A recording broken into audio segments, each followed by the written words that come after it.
मित्रांनो, सध्या महाराष्ट्रामध्ये काही जिल्ह्यामध्ये आपले सरकार सेवा केंद्रासाठी अर्ज करण्यास सुरुवात झाली आहे. आपण मागच्या व्हिडिओमध्ये पाहिलं होतं ॲप्लिकेशन कुठून डाउनलोड करायचं किंवा काही जिल्ह्यामध्ये ऑनलाईन ॲप्लिकेशन कसं फिलअप करायचं, सर्व सविस्तर माहिती आपण मागच्या व्हिडिओमध्ये दिली आहे. आपले सेवा सरकार केंद्र याची पात्रता काय असते? मित्रांनो?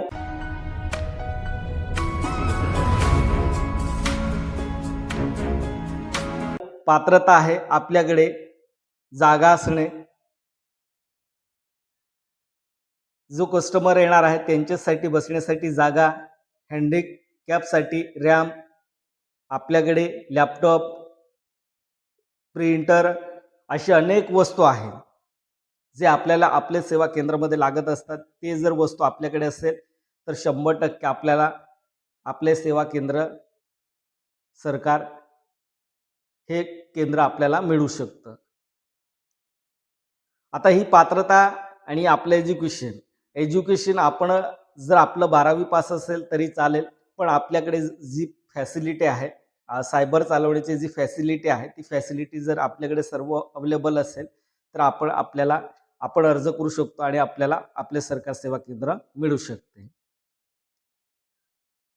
एका गावामध्ये किती लोकसंख्या आहे त्याच्यावर डिपेंड असतं किती केंद्र आपल्याला मिळणार आहेत. आणि ऑनलाईन सुद्धा चेक करता येतं आपल्याला आपल्या गावामध्ये आपले सरकार केंद्र सेवा किती मिळू शकते, 2 किंवा 3 हे लोकसंख्येच्या आधारावरती आपल्याला दिलं जातं.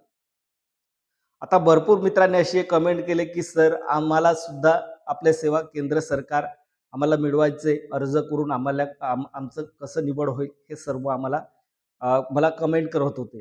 तर मी त्यांना व्हिडिओच्या माध्यमातून मागच्या व्हिडिओमध्ये तुम्हाला मी सर्व काही माहिती दिली होती की निवड प्रक्रिया काय असते, कोणकोणते कागदपत्रे आपल्याला लागतात, आपले सेवा केंद्रासाठी अर्ज कुठून डाउनलोड करायचं आणि ॲप्लिकेशन कुठे जाऊन सबमिट करायचं. काही जिल्ह्यामध्ये ऑनलाईन ॲप्लिकेशन डायरेक्टली सबमिट करता येते. आपल्याला ॲप्लिकेशन कुठे जाऊन सबमिट करायची गरज नाही, फक्त ऑनलाईन फिलअप करायचं आणि फायनली सबमिट करून द्यायचं आहे.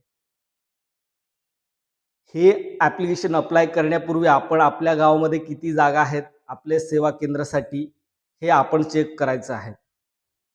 बघा मित्रांनो, त्याच्यात काय होईल, एखाद्या वेळेस जर आपल्या गावामध्ये पॉप्युलेशन जास्त असेल, लोकसंख्या जास्त असेल, 5,000, 6,000, 7,000 असं पॉप्युलेशन असेल, त्या ठिकाणी 4 आपले सेवा केंद्र असेल मजूर, तर आपल्याला त्या ठिकाणी आपण 4 अर्ज गेले तर आपलीच निवड होणार आहे.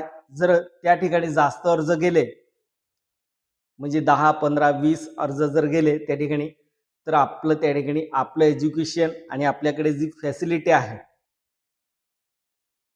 किंवा इंटरव्ह्यू सुद्धा होऊ शकते, या बेसवरती आपली निवड होऊ शकते मित्रांनो.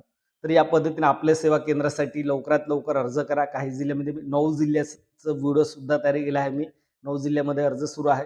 जसं जसं बाकी जिल्ह्यामध्ये सुद्धा अर्ज सुरू होणार तसं तसं तुम्हाला अपडेट सुद्धा मिळत राहील.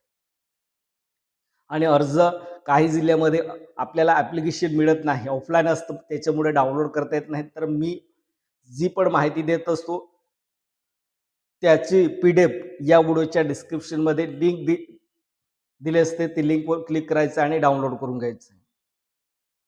जास्तीत जास्त आपल्या मित्रांना हा व्हिडिओ नक्की शेअर करा. म्हणजे आपल्याकडे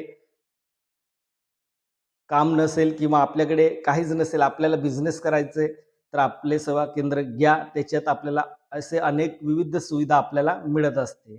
आपण जे कस्टमर येणार आहेत त्यांना सर्व काही त्याच्यात सर्व्हिस देऊ शकतो मित्रांनो. या पद्धतीने आपल्या सेवा केंद्र सरकारचं काम असतं. धन्यवाद.